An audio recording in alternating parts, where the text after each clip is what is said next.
The bullet had torn through Private Webb's abdomen 3 minutes ago. Now his blood pooled black in the New Mexico dirt mixing with dust and diesel fuel. Iris Whitaker's hands moved without thought, without hesitation, without the tremor of fear that paralyzed the others. She was 19 years old, 5'2", 108 pounds. The other medics had stopped listening to her orders 30 seconds into the crisis, but her hands remembered what her mouth couldn't say. Pressure here. Her voice cut through the chaos, not loud, not aggressive, just absolute. Count to 20. Don't stop. The specialist holding the gauze stared at her like she'd spoken a foreign language. Maybe she had. The language of staying alive when everything screamed that death had already won.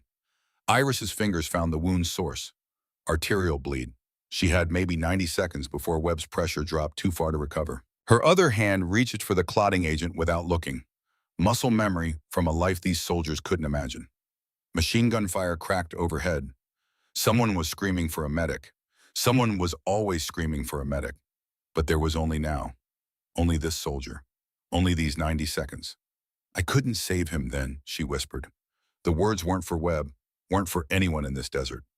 But I can save you now. Her hands began the work that would change everything. 48 hours earlier, the medical tent at Firebase Redstone smelled like antiseptic and sand. Iris preferred it that way. Clean, ordered, predictable. She arranged the trauma supplies for the third time that morning, checking expiration dates on medications that wouldn't expire for another 2 years. Private First Class Owen Caldwell watched her from the entrance, his shadow long in the early sun. You know Hayes is going to chew you out for reorganizing his kit again. Iris didn't look up. Her hands continued their work. Bandages sorted by size. IV bags arranged by solution type. Tourniquets positioned for immediate access with either hand. The configuration made no sense according to Army protocol, but it made perfect sense for other reasons. Reasons she'd learned before she knew what Army protocol meant. The supplies were disorganized, she said quietly. They were organized, just not your way. Caldwell stepped into the tent, 23 years old, tall, confident in the way men are when they've never really been tested. You're going to make enemies, Whitaker. Hayes doesn't like people touching his stuff. I'm not trying to make enemies. Then what are you trying to do? Be invisible, she didn't say. Be normal. Be just another medic who hands out ibuprofen and fills out forms. Be anyone except who she really was. Just trying to help, she said instead. Caldwell shrugged and left. His footsteps faded into the morning noise of the firebase. Diesel generators, radio chatter, the metallic clang of soldiers preparing for another day of training exercises that felt more real than some of them would ever know. Iris finished organizing the supplies. Then she pulled out a small photograph from her breast pocket.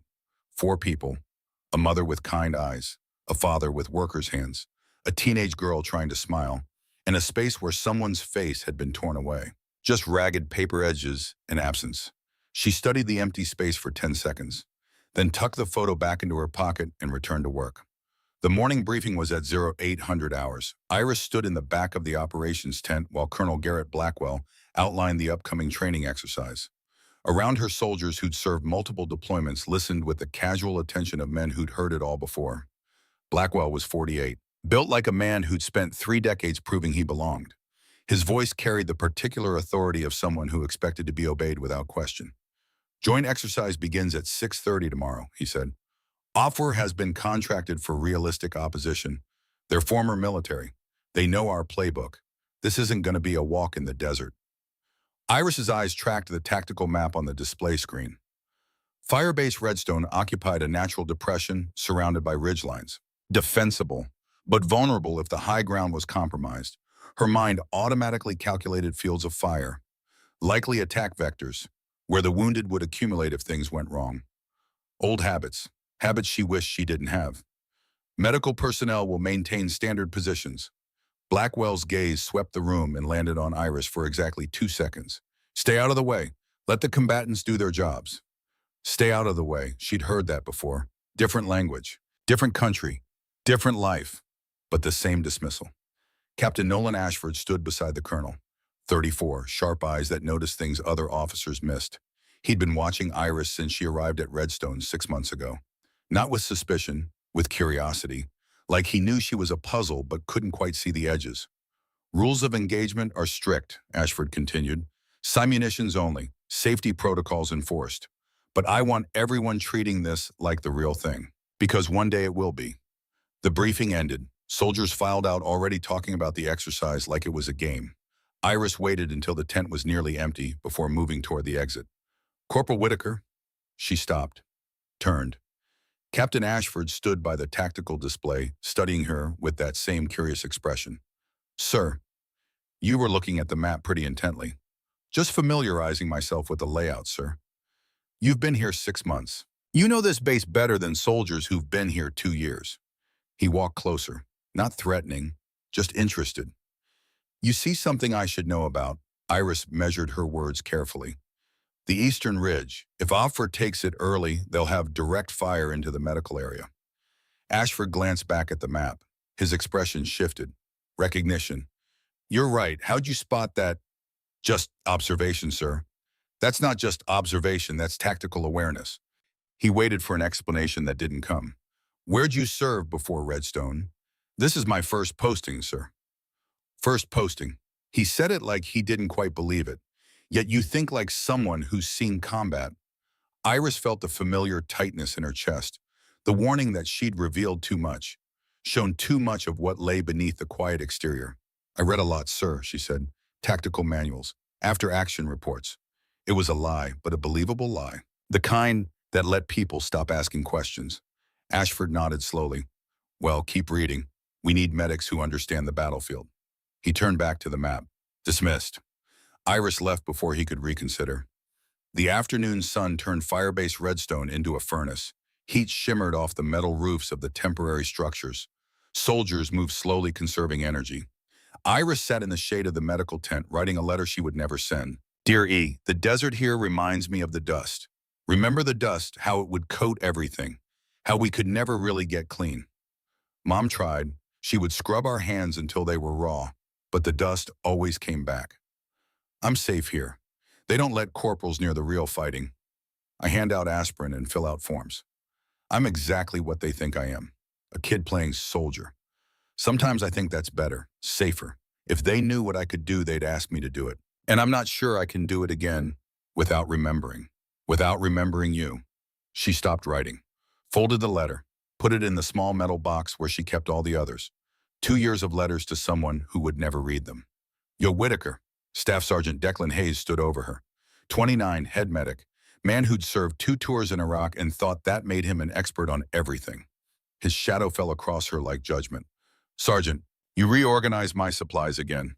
They were inefficient, Sergeant. They were organized according to protocol. Hayes squatted down to her eye level. You know what your problem is, Whitaker. You think 6 months at Redstone makes you an expert. It doesn't. You're a kid. You haven't seen real combat. You don't know how things work when people are actually dying. Iris met his eyes, held them. In her mind, she saw a concrete room, walls pockmarked with shrapnel. The metallic smell of blood mixing with cordite. A 12-year-old boy's chest rising and falling too fast, too shallow. Yes, Sergeant. Stop reorganizing my kit. Stop second-guessing my decisions. And for God's sake, stop looking at people like you know something they don't. You don't know anything. He stood, walked away. Left her sitting in the shade with her unsent letters and her secrets. If you only knew, she thought. But that was the point. Nobody could know. Darkness came fast in the desert. One moment the sun blazed orange on the horizon. The next stars filled a sky so vast it made Iris feel small in a way she hadn't felt since childhood. She lay in her bunk. The transit tent housed 8 soldiers. The others were playing cards, telling stories, living the easy camaraderie of people who'd never had to question whether tomorrow would come. Iris closed her eyes, tried to sleep, knew what would happen when she did. The dream always started the same way. Dust, everywhere dust. The color of sand and old blood. The city of Al-Rashid in summer, 2019. She was 14 years old. Her brother Ethan was 12. They were running through streets that had become a graveyard. Running because staying still meant dying. Running because their mother had sent them for medical supplies from the basement clinic 4 blocks away. 4 blocks. Might as well have been 4 miles. Gunfire cracked from the buildings. Sniper fire. The sound that meant someone was hunting. Ethan ran ahead, always faster, always braver than he should have been. Iris, come on. She pushed harder. Her breath came in gasps. 14 years old and she already knew the weight of a surgical kit. already knew the smell of blood, already knew things that would break most adults. The shot came from nowhere and everywhere. One second Ethan was running, the next he was down. Red spreading across his chest, red on the dusty concrete, red like a scream that had no sound. Ethan, Iris ran to him, dropped beside him. Her hands went to the wound, lower right abdomen, arterial damage, possibly liver involvement. Her mind cataloged the injury even as her heart shattered. But there was so much blood, too much blood, and she didn't have the supplies. They were supposed to get the supplies. "It's okay," Ethan whispered. His face was so pale. "Not your fault." Her mother's voice cut through the chaos. "Iris, no. You can't reach him. The sniper." Strong hands pulled her back. Her mother's hands, holding her while Ethan died alone in the street, while his blood soaked into concrete that would never be clean again. "I can save him," Iris screamed. "I know how. Let me go." But her mother held tight because 20 meters away, the sniper was still active, still hunting, and losing one child was unbearable. Losing both was impossible. Ethan's eyes found hers across the distance. Confused, scared, so young. "Mama," he called, voice weak, getting weaker. "It hurts." "I know, baby, I know." Her mother was crying. Iris had never seen her mother cry. Not through 6 years of war, not through everything they'd survived, but now tears streamed down her face. "Be brave, Ethan. Be brave for me." "I am brave." His voice was barely a whisper now. "Tell Iris, not her fault." And then his eyes went empty, and the dust kept falling, and Iris learned what it meant to be too late, to be too far away, to have the knowledge and the skill but not the opportunity, not the supplies, not the chance. Iris woke gasping. The transit tent was dark. The other soldiers slept on undisturbed. She pressed her hand to her chest, felt her heart hammering, felt the familiar weight of guilt that never really left. 21 years old.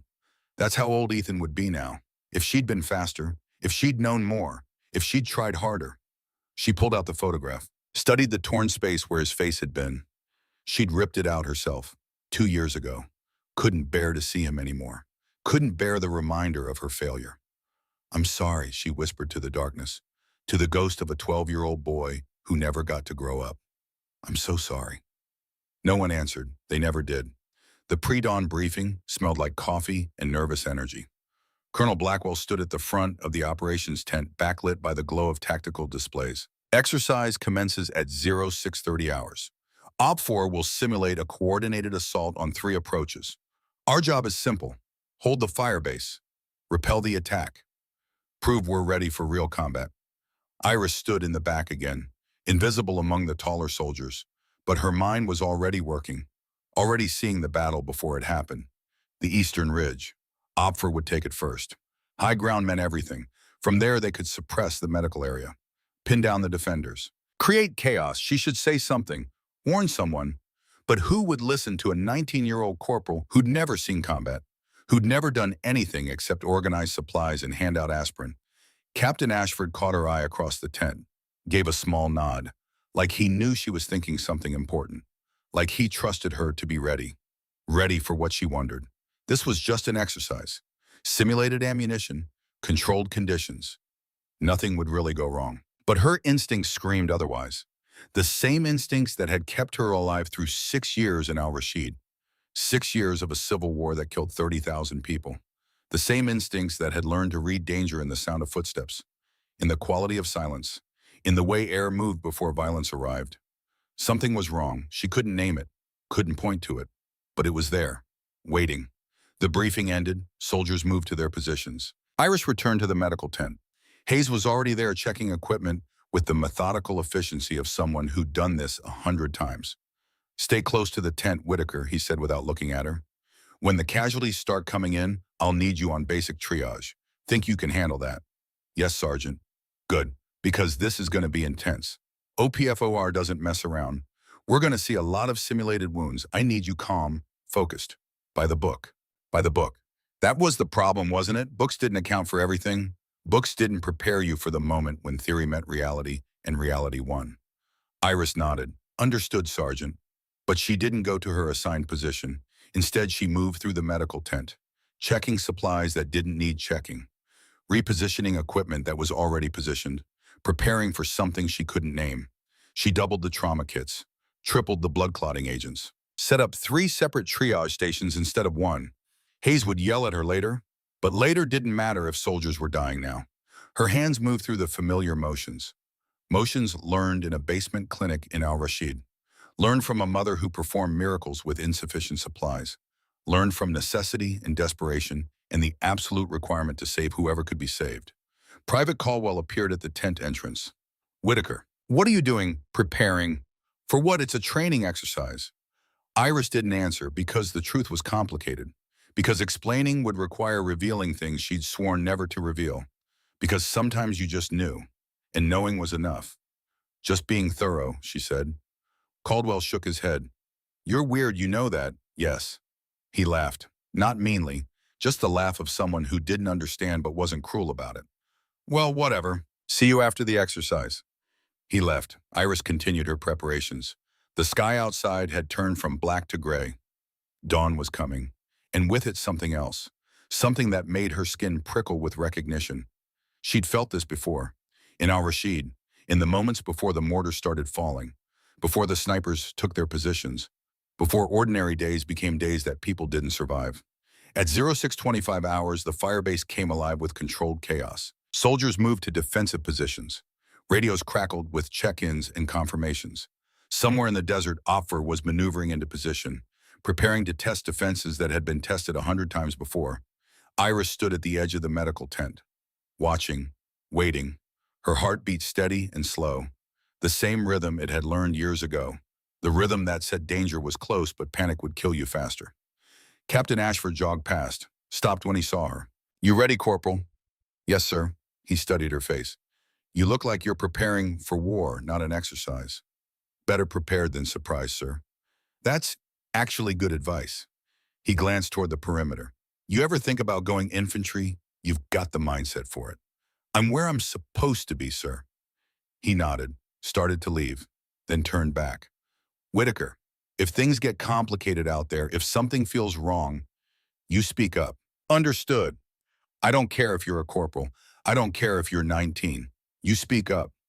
Yes, sir. He left at a run. Iris returned to the medical tent.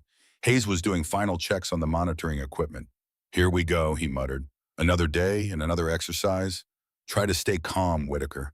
I know this is your first big training event. First big training event, if only that were true. If only her first experience with mass casualties had been a controlled exercise with simulated ammunition and safety protocols. But it wasn't. Her first experience had been real, had been a city at war, had been learning to stop bleeding when you were 8 years old because there was nobody else to do it. I'll do my best, Sergeant. The radio crackled. All stations, this is Redstone 6. Exercise is live. I repeat, exercise is live. 0630 hours. For 30 seconds, nothing happened. Just the normal sounds of the desert. Wind, distant generators, the shuffle of boots on sand. Then the first explosion. It came from the eastern ridge, exactly where Iris had known it would. But something was wrong. The sound was wrong. Too loud, too real.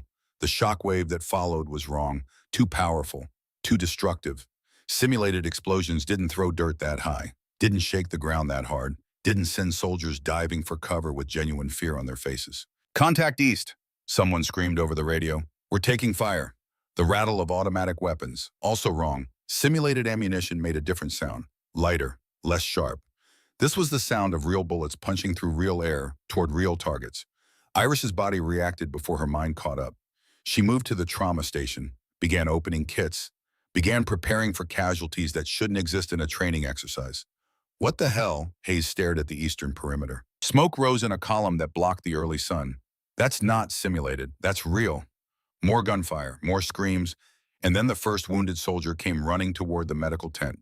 Not walking, not being assisted. Running, with blood streaming down his face. Real blood.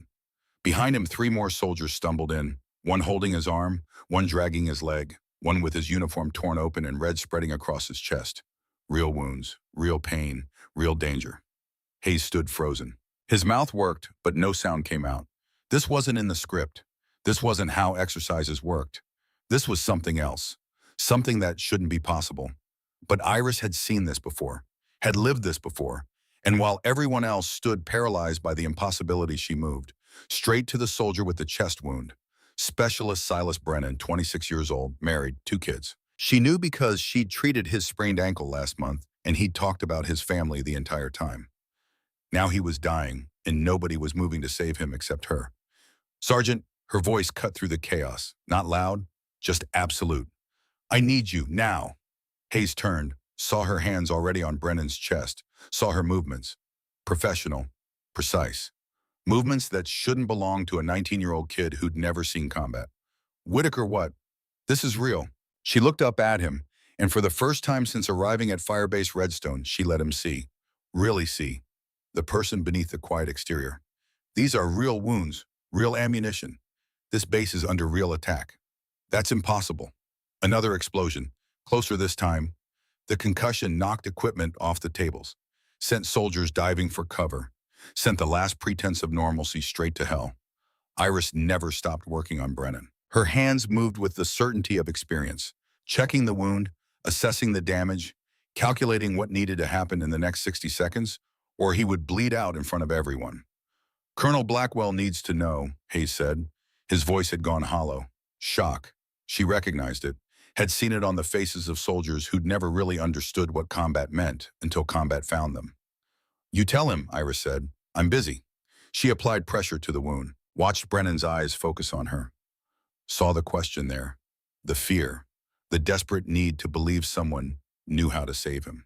You're going to be okay, she told him, and meant it, because she'd done this before.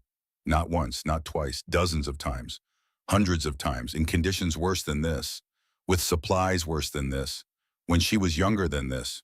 Stay with me, specialist. That's an order. His lips moved, trying to speak. She leaned closer. My kids, he whispered. Tell them. You'll tell them yourself. She worked faster. You're not dying today. I won't allow it. More wounded arrived. 5, then 8, then 12. The medical tent became a chaos of blood and screaming, and soldiers who'd thought this was just another exercise discovering it was something much worse. Hayes tried to organize the response, tried to impose order on chaos. But he kept looking at the wounded with the expression of someone who'd never really seen mass trauma, who'd read about it, trained for it, but never actually lived it.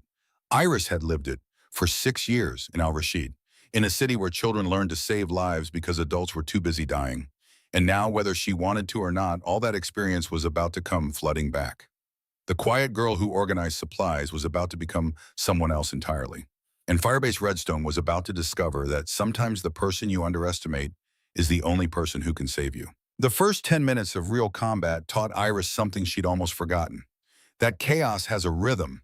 That panic follows patterns. That trained soldiers, when confronted with the impossible, often freeze exactly when movement means survival. Staff Sergeant Declan Hayes stood in the center of the medical tent, surrounded by wounded soldiers, and did absolutely nothing. Not because he was a coward, not because he didn't care, but because 29 years of life and 2 tours in Iraq had not prepared him for this specific moment, for the exercise that became a massacre, for the simulation that turned real. His hands shook, his mouth opened and closed, and 6 critically wounded soldiers bled while he tried to reconcile what his training said should happen with what was actually happening. Iris had no such problem. She moved from Specialist Brennan to Private First Class Owen Caldwell in 3 steps. Caldwell sat against a support pole, both hands pressed to his thigh. Blood pumped between his fingers. Arterial bleed. Femoral artery compromised. He had maybe 2 minutes before he passed out. 4 minutes before permanent damage. 6 minutes before death.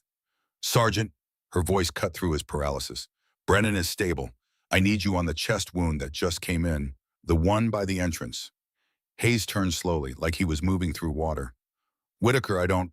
Now, Sergeant, she didn't wait for confirmation. Didn't wait for permission. Because waiting meant soldiers died. And she'd watched enough soldiers die. Her hands pulled the tourniquet from her belt. The movement was automatic. Muscle memory from a life these people couldn't imagine. She wrapped it around Caldwell's upper thigh. Found the pressure point. Began to tighten. This is gonna hurt, she told him. Already hurts. It's gonna hurt more. She pulled the tourniquet tight. Caldwell screamed, but the bleeding slowed, stopped. His face went white, but his eyes stayed focused. That was good. Consciousness meant time. Time meant she could move to the next one. Keep pressure on it, she ordered. Don't touch the tourniquet. Don't try to loosen it. Understand? Yeah, where'd you learn to do that? Iris was already moving to the next wounded soldier. Stay put, Caldwell. You're going to be fine. The medical tent had become a slaughterhouse. 9 soldiers with serious injuries. 6 with wounds that would kill them without immediate intervention. And more coming. She could hear them outside, screaming, calling for medics, calling for help that wasn't coming fast enough. 2 other medics stood frozen near the supply lockers. Young, inexperienced, staring at the carnage with expressions that said their training had just become inadequate. You, Iris pointed at the nearest one.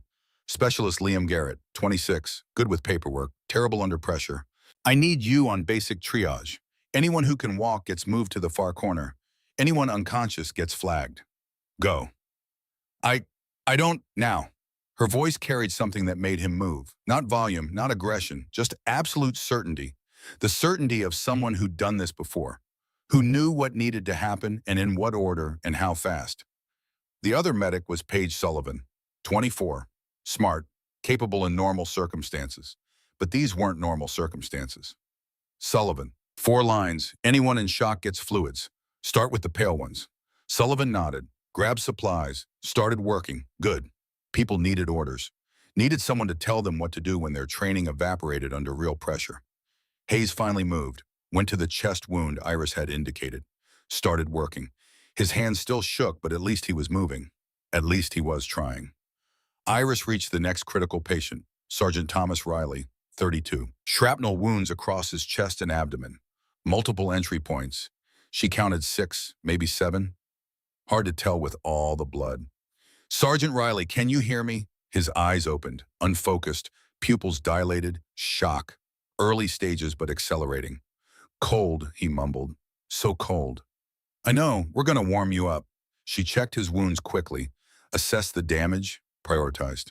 2 pieces of shrapnel had to come out immediately or they'd cause internal bleeding she couldn't stop. The others could wait. Her hands found the first piece, buried in his left pectoral. She pulled it free in one smooth motion. Blood welled up. She packed the wound with gauze, applied pressure, counted to 10, moved to the next one.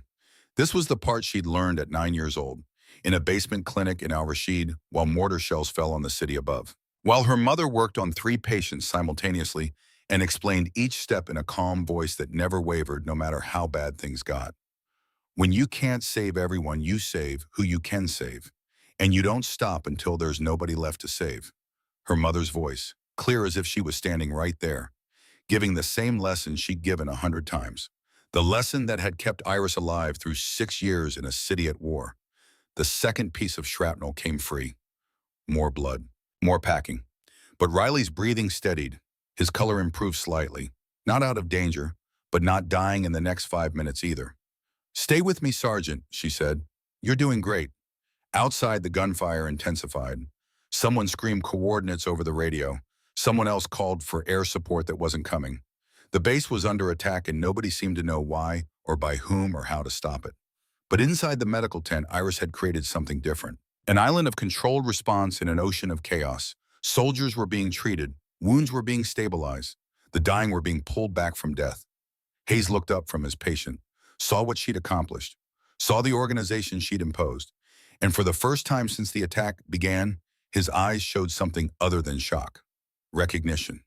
Specialist Brennan gasped. Iris turned. His breathing had changed. Shallow. Rapid. The chest wound she'd packed was bleeding again. Not much, but enough to be dangerous. She moved to him, knelt, pulled back the gauze. The wound had shifted. Needed more than packing. Needed intervention she shouldn't be able to provide. Whitaker. Hayes's voice. Tight. Controlled. That's a sucking chest wound. I know. He needs a chest decompression. I know. You can't do that. You're not trained. She was already moving, already pulling supplies, already positioning Brennan at the correct angle. Because this wasn't the first sucking chest wound she'd seen. Wasn't the first time she'd had to improvise a procedure that required equipment she didn't have. Her hands found the landmarks. Second intercostal space. Mid-clavicular line. The spot where a needle could relieve the pressure building in Brennan's chest cavity. The pressure that would collapse his lung and kill him if she didn't act. Hold him, she told Hayes. Whitaker, you can't hold him. Hayes moved, positioned himself, held Brennan's shoulders. His eyes never left Iris's hands. She inserted the needle, felt the resistance, felt the give, and then the rush of air as the pressure equalized. Brennan's breathing immediately improved. His color shifted from gray to pale pink. The entire procedure took 11 seconds. Hayes stared at her. "Where the hell did you learn to do that?" Iris didn't answer, was already moving to the next patient, already calculating the next intervention, already living in this space between one emergency and another. But in her mind, for just a moment, she was 9 years old again, in a flooded basement in Al Rashid, her mother's calm voice guiding her through her first chest decompression, the man's gasp as air filled his lung, the look of wonder in his eyes when he realized a child had just saved his life. Hayes was still staring when she returned to the present, but she had no time to explain, no time to justify. Because the radio crackled and Captain Ashford's voice came through, strained and desperate. "Medical, this is Ashford. We have 2 men down on the eastern perimeter, pinned by machine gun fire. Can't reach them. Need emergency extraction." Hayes grabbed the radio. "How badly wounded?" "Grant has a broken leg. Webb is gut shot. They're behind a destroyed Humvee about 60 meters from our position. Opfer has them zeroed. Anyone who tries to reach them is going to get cut down." Yes, silence in the medical tent. Everyone understood what that meant. 2 soldiers trapped, bleeding, dying, and no way to reach them without more casualties. Hayes looked at Iris. "We can't get to them." "Yes, we can." "Whitaker, you heard the captain. It's a kill zone." "Then we don't go through the kill zone. We go around it." "There is no around. They're pinned on 3 sides." Iris closed her eyes, visualized the eastern perimeter, the terrain, the sight lines, the fields of fire. She'd studied this base for 6 months, had walked every meter, had memorized every position because old habits died hard and survival meant knowing the ground. "There's a drainage ditch," she said, "runs parallel to the east wall, provides cover for about 40 meters. We use that, then we time the suppressing fire. When they reload, we move." Hayes shook his head. "That's suicide. That's the only way those soldiers survive. You're a medic, not infantry. I'm whatever those soldiers need me to be." She stood, grabbed a medical pack, started loading it with trauma supplies. Hayes watched her with an expression caught between disbelief and dawning comprehension. "You've done this before," he said. "Not a question, a statement." Iris secured the pack. "I'm going. Anyone who wants to help is welcome to join me." She walked toward the tent entrance. Behind her, silence. Then footsteps. She turned. Specialist Liam Garrett, the one who'd been frozen earlier. Now he held a medical kit and wore an expression of grim determination. "I'm coming." "You don't have to." "Yeah, I do. Those are our guys out there." Another set of footsteps. Paige Sullivan, small, 24. Looked like she should be in college, not a war zone, but her jaw was set and her eyes were clear. "Me too." Iris looked at them, 2 soldiers who barely knew her, who had every reason to stay safe in the medical tent, who were volunteering to run into machine gun fire because she'd asked. "Stay close," she said. "Do exactly what I say. When I say move, you move. When I say stop, you freeze. Understood?" They nodded. Hayes stepped forward. "Whitaker, wait." She turned. "Your mother." He spoke quietly, so only she could hear. "Dr. Margaret Whitaker. She contacted me 6 months ago, before you enlisted, asked me to keep an eye on you." Iris felt the ground shift beneath her feet. "What?" "She said you had experience, field medicine, trauma care. She said you might need guidance, might need someone who understood." He paused. "I didn't know it was this. I didn't know you were this." "Sergeant, she's proud of you. Whatever you think, whatever guilt you're carrying, she wanted me to tell you. She's proud." Something cracked in Iris's chest, some wall she'd built to keep the past separate from the present. But there was no time to process it, no time to feel it. Because 60 meters away, 2 soldiers were dying. "I have to go." "I know." Hayes pressed something into her hand. A grenade. "For the diversion, make it count." She took it, nodded, and led Garrett and Sullivan out into the hell of Firebase Redstone under attack. The drainage ditch was exactly where she remembered. Shallow, filled with sand and debris, but deep enough to provide cover if you stayed low.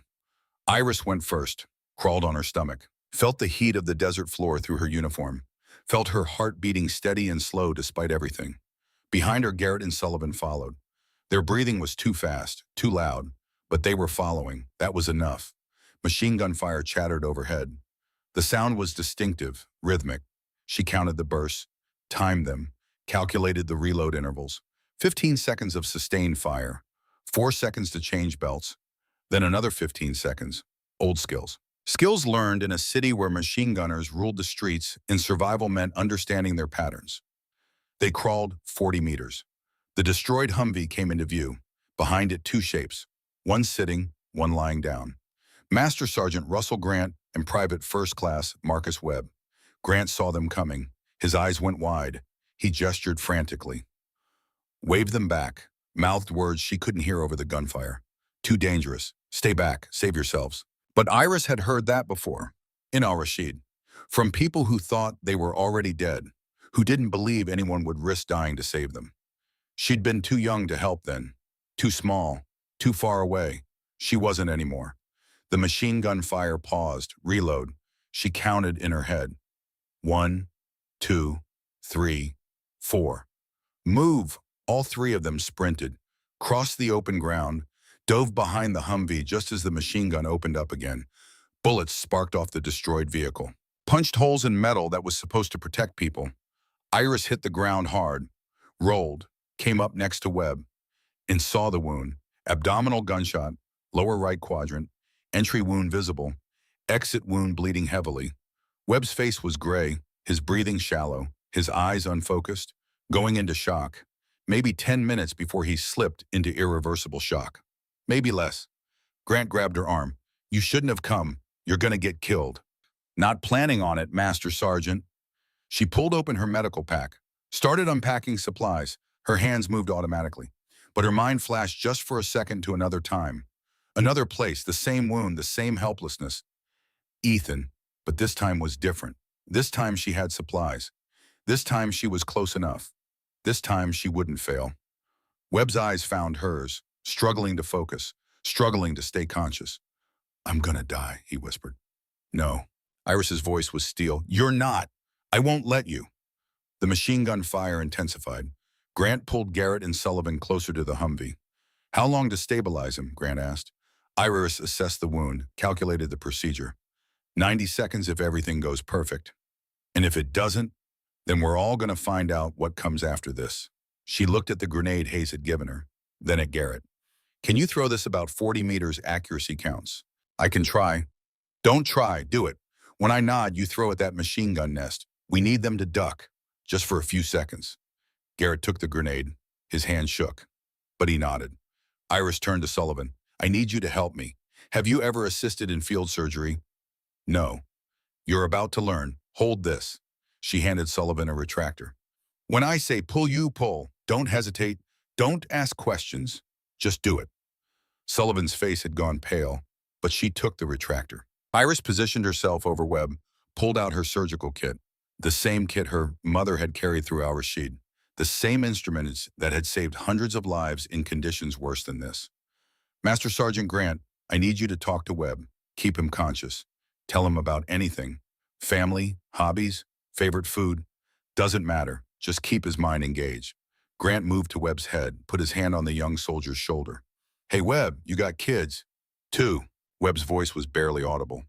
Girls, 6 and 4. What are their names? Emma and Sophie. Good names. Tell me about them.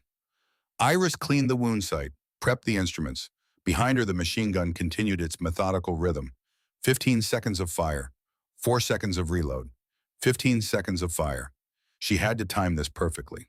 Had to use those 4 seconds of silence. Had to perform a procedure that normally took 5 minutes in the space of 90 seconds. She looked at Garrett. On my mark, you throw that grenade. He nodded, gripped the grenade, waited. The machine gun paused. 1, 2, 3, 4. Now, Garrett stood. Threw. The grenade arced through the air, landed exactly where it needed to. The explosion was deafening. Dirt and smoke erupted. The machine gun fire stopped. Iris made her first incision. Webb screamed. Grant held him down. Sullivan held the retractor with shaking hands, but she held it. Blood welled up. Iris's hands moved through it, finding the bullet's path, following the damage. The bullet had nicked his intestine, grazed his liver, but missed the major vessels. Lucky. Incredibly lucky. She located the bullet, grasped it with forceps, pulled. It came free cleanly. She dropped it on the ground, moved to the next step. Hemostats to clamp the bleeding vessels, sutures to close the intestinal damage, packing to absorb the blood still seeping from the liver. Her hands moved faster than thought, faster than fear, moved with the certainty of someone who'd done this before.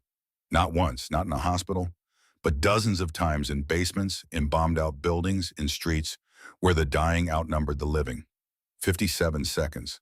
That's how long it took. From first incision to final suture. 57 seconds of the most precise surgical work she'd ever performed. The machine gun fire resumed, but Webb's bleeding had stopped. His color was improving, his breathing steadied. "Holy hell," Grant whispered. "You actually did it." Iris sat back. Her hands were covered in blood. Her uniform was soaked. But Webb was alive, and that was all that mattered. Hayes's voice crackled over the radio. "Whitaker, what's your status?" She grabbed the radio. "Webb is stabilized. Grant's leg is broken but not critical. We need extraction." "Working on it. Can you hold your position?" Iris looked around. The destroyed Humvee, the machine gun nest, the 50 meters of open ground between here and safety. "Do we have a choice?" "Negative. Sit tight. Help is coming." The radio went dead. Iris turned to find Garrett and Sullivan staring at her with expressions of absolute disbelief. "Where did you learn that?" Sullivan asked. "That wasn't basic training. That was combat surgery." Iris didn't answer, just started packing up her medical kit, preparing for the next crisis. Because there was always a next crisis. But Grant wouldn't let it go. "Whitaker, you're 19 years old. Nobody teaches 19-year-olds how to do field surgery under machine gun fire. So where did you really learn it?" Iris met his eyes, saw the question there, saw the respect, saw the understanding that she was something other than what everyone thought. "Al-Rashid," she said quietly. "I grew up in Al-Rashid during the Civil War. My mother was a trauma surgeon. She taught me everything she knew, because there was nobody else to learn it. And if I didn't learn it, people died." Grant nodded slowly. "How old were you?" "When I started 8, when we finally escaped 14. "Mother of God." "She wasn't there either, Master Sergeant. Just us. Just my mother and me and whatever supplies we could scrounge. For 6 years." Silence. Then Webb's voice, weak but clearer than before. "You saved my life." "Yes. Even though you didn't have to come get me. I had to." Iris looked at him. Her voice dropped, became something more private, more honest. "I lost someone once. Same wound. I couldn't save him. I was too far away. Didn't have the supplies. Didn't have the chance." She paused. "I won't make that mistake again." Webb's hand found hers, squeezed weakly. "Thank you." 20 meters away, the battle for Firebase Redstone continued. But behind the destroyed Humvee, something had changed. A 19-year-old medic who everyone had underestimated had just performed a miracle. And the silence she'd wrapped around herself for 2 years was beginning to crack. The extraction came 30 minutes later. A fire team led by Captain Ashford fought their way to the destroyed Humvee under covering fire from the remaining defensive positions. By then, Iris had stabilized both Grant and Webb well enough to move. They made it back to the medical tent just as the attack finally broke. The enemy, whoever they were, melted back into the desert, left behind bodies and blood and questions nobody could answer yet. The battle had lasted 3 hours and 17 minutes. It felt like 3 years. Iris worked through the aftermath with hands that never stopped moving. More wounded arrived, some serious, most superficial. She treated them all with the same focused intensity, the same precision, the same refusal to let anyone die on her watch. Staff Sergeant Hayes worked beside her, silent, efficient. But every few minutes his eyes would drift to her hands, to the way she moved, to the surgical decisions she made without hesitation. Finally, as the last wounded soldier was loaded onto a medevac helicopter, Hayes pulled her aside. "How many?" he asked. "How many what, Sergeant? How many surgeries did you perform in Al-Rashid before you were 15 years old?" Iris pulled off her bloody gloves, dropped them in the biohazard container. "I stopped counting after 200. Hayes's face went pale. 200. And your mother just let you. My mother didn't have a choice. There were thousands of wounded civilians and maybe 5 doctors for the entire city. When you're the only pair of hands available, you use them. Age doesn't matter. Training doesn't matter. Only results matter." "That's survival," Iris interrupted. "I'm not traumatized because my mother taught me medicine, Sergeant. I'm traumatized because I couldn't use what I learned to save my brother." She walked away before he could respond, found a quiet corner behind the medical tent, sat down heavily, let her head fall back against the metal wall. The adrenaline was fading, leaving behind exhaustion and the familiar ache of old memories brought too close to the surface. She'd spent 2 years trying to be normal, 2 years hiding what she could do, 2 years pretending she was just another soldier. 3 hours had destroyed all of that. Private Caldwell limped around the corner. His leg was bandaged where she'd applied the tourniquet. He'd survive. Probably keep the leg. Definitely keep his life. Hey, Whitaker. Caldwell, you should be resting. Can't. He slid down the wall next to her. Keep seeing it. The blood, the case, all of it. That'll fade eventually. How do you know? Because I've been seeing it for 5 years, she didn't say. Because some images never fade. They just become part of the background noise of existence. Experience, she said instead. Caldwell was quiet for a moment. Then, you saved my life. I did my job. No, you did way more than your job. You did things that shouldn't be possible for someone your age. He turned to look at her. Everyone's talking about it. The surgery you did on Webb. The way you just took control when Hayes froze. The fact that you ran into machine gun fire like it was nothing. It wasn't nothing. But you did it anyway. Iris thought about Ethan, about his face going pale in the dust, about his last words, about 5 years of carrying the weight of not being fast enough, strong enough, close enough. Because I've already failed to save someone I loved, she said quietly. I won't fail again if I can help it. Caldwell nodded, didn't push for more, just sat with her while the sun began its descent toward the horizon, and Firebase Redstone tried to come to terms with what had just happened. Colonel Garrett Blackwell's office was sparse, functional, maps on the walls, reports on the desk. Nothing personal, nothing that suggested the man who commanded this base had a life outside of it. Iris stood at attention in front of his desk. Behind her, Captain Ashford leaned against the wall. Witness, observer, maybe backup depending on how this conversation went. Blackwell studied her for a long moment. His face was unreadable. Combat had that effect on people. Smoothed out the emotion. Left behind a mask of professional composure. Sit down, Corporal. She sat, kept her spine straight, kept her hands folded in her lap, kept her expression neutral. I've been receiving reports all afternoon, Blackwell said. From Hayes, from Grant, from multiple soldiers whose lives you saved. The reports are remarkable. They describe medical procedures that require years of specialized training, performed by a 19-year-old corporal with 6 months of service. He paused, waiting for an explanation that she knew she owed but wasn't sure how to give. I need you to tell me the truth, Whitaker, all of it. Where did you learn to do what you did today? Iris took a breath. Let it out slowly. Al-Rashid, sir. My mother is Dr. Margaret Whitaker. She was a trauma surgeon with Médecins Sans Frontières. We were caught in the Civil War. How long more? 6 years, sir. From when I was 8 until I was 14. Blackwell's expression shifted. Not much, just a slight tightening around the eyes. You spent 6 years in a combat zone as a child? Yes, sir. The hospitals were destroyed. Medical supplies were nearly non-existent. There were thousands of wounded and almost no qualified personnel. My mother needed help. I was available. Iris kept her voice steady. Clinical. I performed my first tourniquet application at 8 years old. My first suture at 9. My first independent surgery at 11. Ashford made a sound, something between disbelief and horror. Blackwell held up a hand. Silence. How many surgeries, Corporal? I stopped counting at 200, sir. But that was when I was 13. So, more than that. Blackwell stood, walked to the window, stared out at the firebase, at the evidence of the attack that had killed 2 soldiers and wounded 17 more, at the proof that exercises could become real combat without warning. Your enlistment papers, he said, they list no prior medical experience. They list no prior formal medical experience, sir, which is technically accurate. I was never certified, never attended medical school, never held a license. She paused. I just saved lives for 6 years under conditions most doctors will never experience. Why didn't you tell anyone? This was the hard question, the one she'd been dreading, because the answer was complicated and messy and involved guilt that had no easy resolution. Because I wanted to be normal, sir. I joined the Army hoping I could serve quietly. Hand out aspirin, fill out forms, be just another medic who hadn't seen combat. She looked down at her hands, still stained with blood despite washing them 3 times.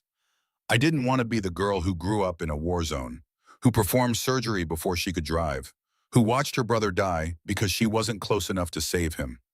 The last part came out quieter than she'd intended. Rawer. More honest than she'd planned. Ashford stepped forward. You had a brother.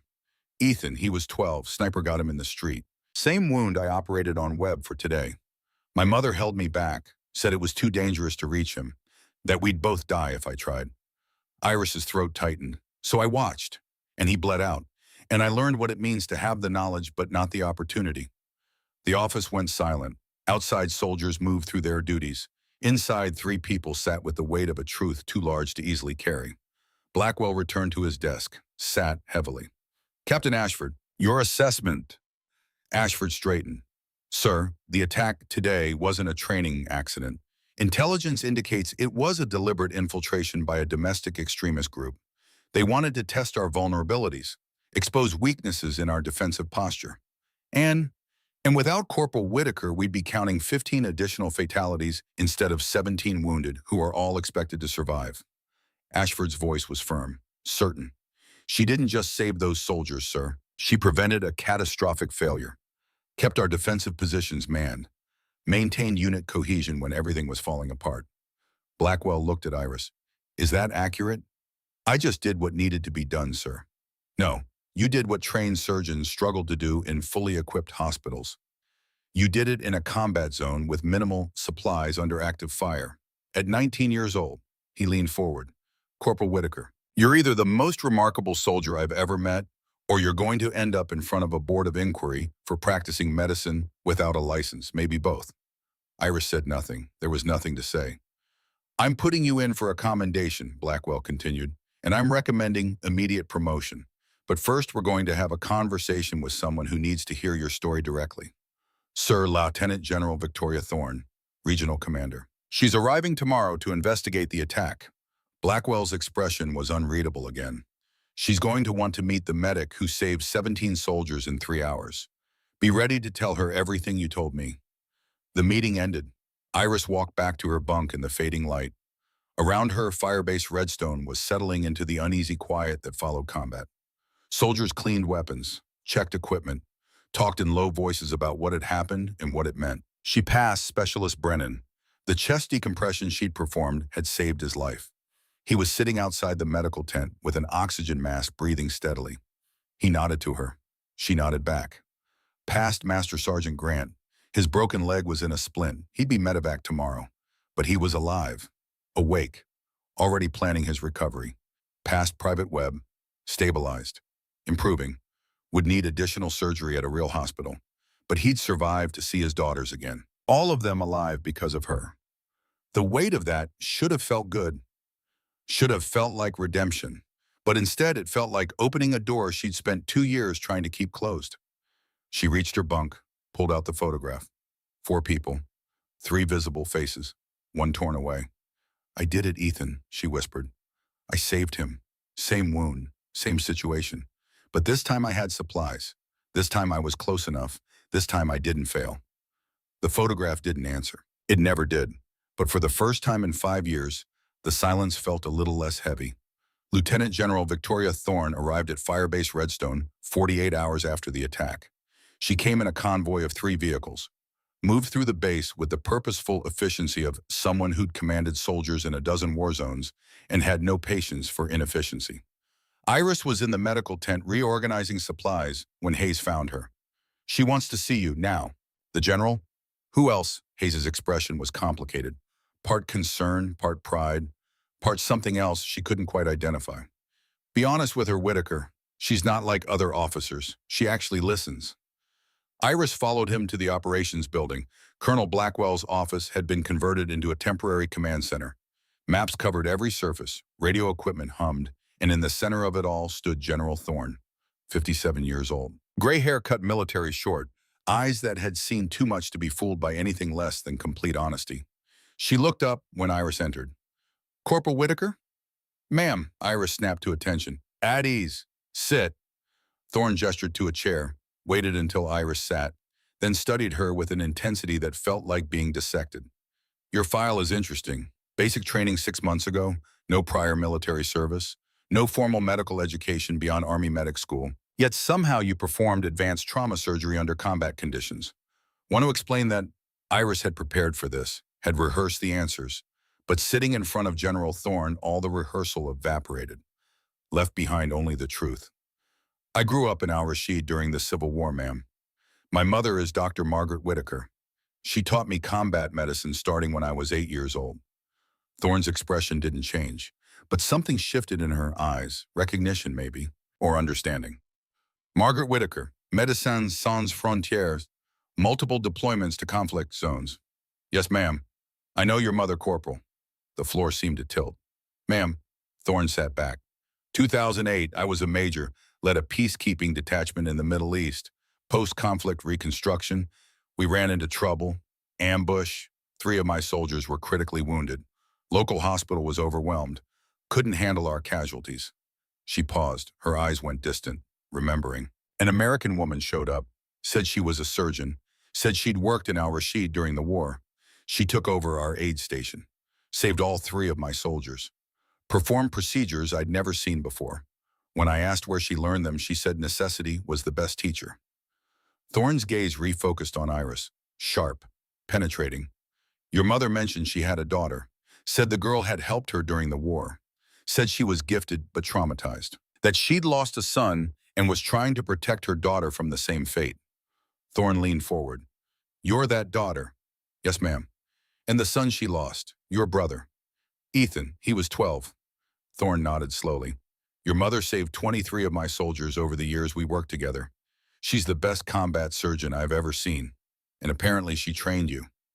She didn't want to, ma'am, but there was no one else, and people were dying, so she taught me. And I learned, because the alternative was watching people die when I could have saved them. The general stood, walked to the window, looked out at Firebase Redstone, at the soldiers moving through their duties, at the evidence of the attack that could have been so much worse. Colonel Blackwell's report says you saved 17 soldiers in 3 hours. I did my job, ma'am. Your job is basic triage and first aid. What you did was advanced trauma surgery, field medicine at a level most military doctors never achieve. Thorne turned back. You didn't just save those soldiers, Corporal. You saved this firebase. Those wounded soldiers were critical to our defensive positions. Without them, the attack would have succeeded. We'd be evacuating this base instead of investigating how it was compromised. Iris said nothing. What could she say? I'm promoting you to sergeant, effective immediately. I'm also offering you a position with the Regional Trauma Response Team. It's a specialized unit, rapid deployment to mass casualty events. You'd be training other medics, developing new protocols, using your experience to save lives across the entire region. It was everything she should want. Recognition, advancement, a chance to use her skills on a larger scale. But, ma'am, permission to speak freely? Granted, I'd prefer to stay at Firebase Redstone. Thorne's eyebrows rose. You're turning down a prestigious assignment. Yes, ma'am, these soldiers are my unit. They've seen what I can do. They trust me, and She struggled for words. I've spent 2 years trying to hide, trying to be normal, trying to pretend I wasn't carrying around guilt and trauma and skills I learned from necessity. But today showed me something. What's that? That hiding doesn't honor Ethan's memory, doesn't honor my mother's training, doesn't honor the people who died in Al Rashid teaching me how to save lives. Iris met Thorne's eyes. I want to stay here, train these medics, build something real with soldiers who know my story and accept it. Silence. Then Thorne smiled, small, genuine. Your mother said you were stubborn. Yes, ma'am.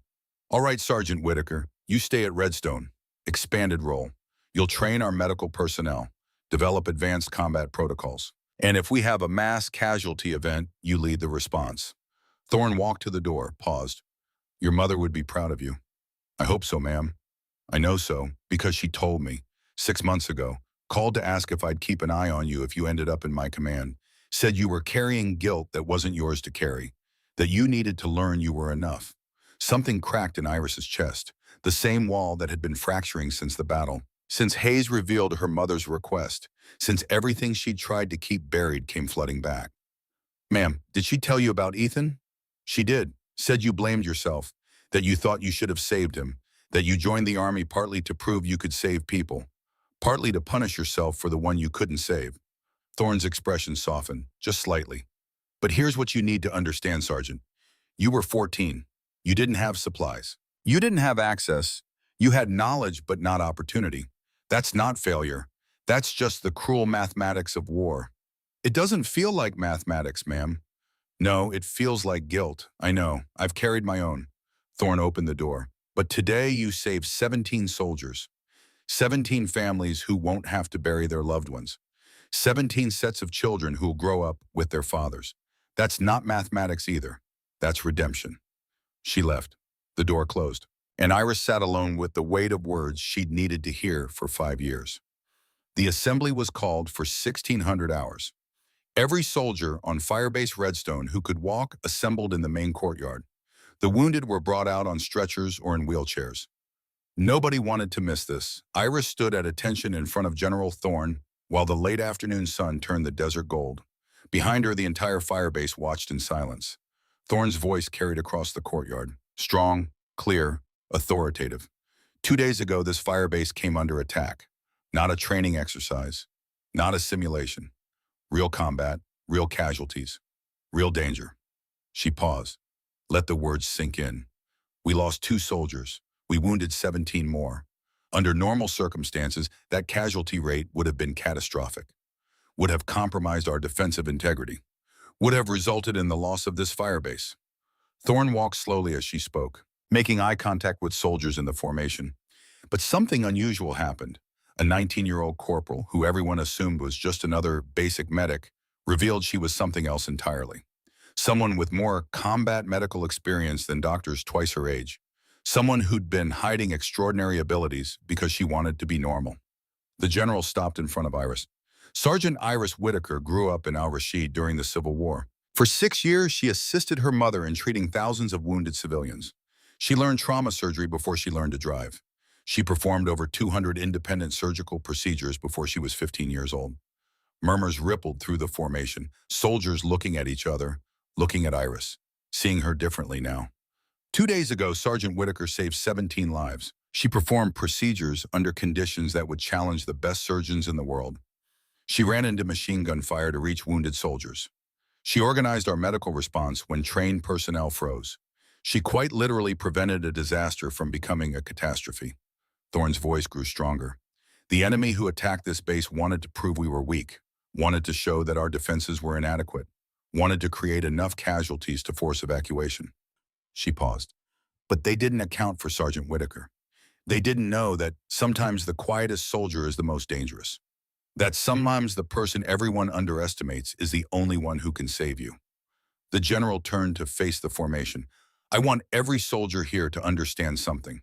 Sergeant Whitaker didn't just save 17 wounded soldiers. She saved this entire Firebase. Those wounded soldiers were critical to our defensive positions. Without them, we would have been overrun. Every person standing here owes their life to her actions. Silence. Complete. Absolute. Then Private Webb stepped forward. Still weak, still recovering, but on his feet. Ma'am, permission to speak. Granted. Webb turned to face Iris. Sergeant Whitaker, I was dying. Behind that Humvee, I could feel it. My life just draining away. And I'd made peace with it. But then you showed up, ran through machine gun fire, performed surgery while bullets were flying overhead. Saved my life when you should have been saving yourself. His voice broke slightly. My daughters are 6 and 4. They're going to grow up with a father because of you. My wife gets to keep her husband. My parents don't have to bury their son. He saluted. Thank you doesn't come close to enough. But thank you. Master Sergeant Grant was next, hobbling on crutches. I've been in the Army 26 years, seen combat in 3 different wars, and I've never seen anything like what you did. Never seen someone so young with so much skill, so much courage. He looked around the formation. We call ourselves warriors. We pride ourselves on toughness. But this 19-year-old showed us what real courage looks like, and I'm honored to serve with her. One by one, the soldiers stepped forward. Caldwell, Brennan, Garrett, Sullivan, Hayes, each sharing how Iris had helped them. Not just during the battle, but in the quiet months before. The small kindnesses, the careful attention to their medical needs, the way she'd cared for them even when they didn't notice. Staff Sergeant Hayes' voice was thick with emotion. I was wrong about you, Sergeant. I thought you were a kid who didn't know anything. But you knew everything. You just chose to hide it, to serve quietly, to help without recognition. He shook his head. Your mother trained you well, not just in medicine, in what it means to be a soldier.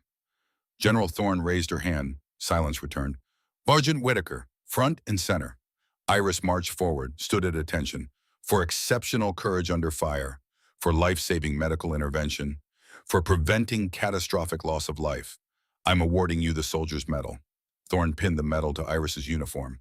You've brought honor to yourself, to this unit, to the United States Army. The formation erupted in applause.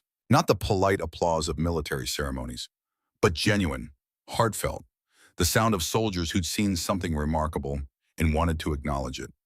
Iris stood perfectly still. Let the moment wash over her. Let the recognition sink in. Let herself feel for the first time in 5 years that maybe she was enough. That maybe saving these 17 soldiers made up in some small way for the ones she couldn't save. That maybe Ethan would be proud. 2 weeks later, Iris stood in front of a classroom of young medics, teaching, demonstrating, sharing the knowledge her mother had given her. Combat medicine isn't like civilian medicine, she said. You don't have time. You don't have equipment. You have seconds to make decisions that determine whether someone lives or dies. She held up a tourniquet. This is the first thing you reach for, not the last resort, the first tool, because bleeding kills faster than anything else. And your job is to buy time, that's all. Just time. The medics watched intently, took notes, asked questions. They knew her story now. Everyone did. And instead of making her seem distant or unreachable, it made her lessons more valuable. Staff Sergeant Hayes sat in the back of the classroom. Observer, mentor, friend now instead of supervisor. After class he approached. You're good at this, teaching. My mother taught me. She said the only way to honor what you've learned is to pass it on. Smart woman. The smartest. They walked together across the firebase. Soldiers called greetings, nodded respect, treated her not as the quiet corporal, but as the sergeant who'd saved their lives. Private Caldwell jogged up. Sergeant, got a training scenario question. The one about arterial bleeding in the femoral. You got a minute? Always. She spent the next hour teaching, demonstrating, sharing the hard-won knowledge that had cost so much to acquire.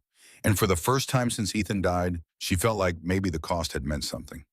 That evening, Iris sat alone writing a letter. Not to Ethan this time, to someone who could actually read it. Dear Mom, I know I haven't called, haven't written, haven't done much of anything except run from the past for 2 years. I'm sorry for that. Something happened here. Something that made me realize I can't run anymore. That hiding what you taught me doesn't honor Ethan's memory. It dishonors it. I saved 17 soldiers 2 weeks ago. Used everything you showed me. Every lesson. Every technique. Every bit of knowledge you gave me when I was too young to understand what it meant. And for the first time, I didn't feel guilty about surviving. Didn't feel like I failed.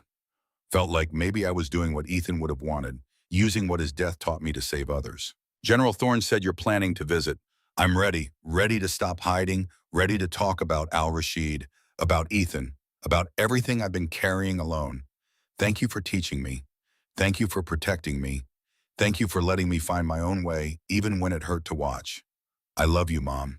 Your daughter, Iris. She sealed the letter, would mail it tomorrow, would take the first step toward reconciliation she should have taken 2 years ago. Outside, Firebase Redstone settled into the quiet rhythm of evening. Generators hummed, guards changed shifts, soldiers talked and laughed and lived their lives. And in the medical tent, fresh trauma kits sat ready. Organized not according to protocol, but according to the lessons learned in a city at war by a child who became a healer. Iris pulled out the photograph one more time, the torn space where Ethan's face had been. She'd taped it back together earlier. Not perfect, still showing the damage, but whole. She placed it on her footlocker, where she could see it every day, a reminder not of failure but of purpose. I'm finally doing it, she whispered, using what you taught me, saving the people I can save, being who I need to be. The photograph didn't answer, but in the gathering darkness, Iris could almost imagine it did. Could almost hear her brother's voice saying what he'd said that last day in Al-Rashid. Not your fault. Be brave. Make it mean something. And she was. Finally. Sergeant Iris Whitaker, 19 years old, sat in the quiet of her bunk and felt for the first time in 5 years that she was exactly where she needed to be. Not in a place, but in a purpose. Not running from the pain, but building on it. Not the quiet girl who everyone underestimated, but the guardian who would never let another soldier die if she had the power to save them. The silent guardian who had finally found her voice.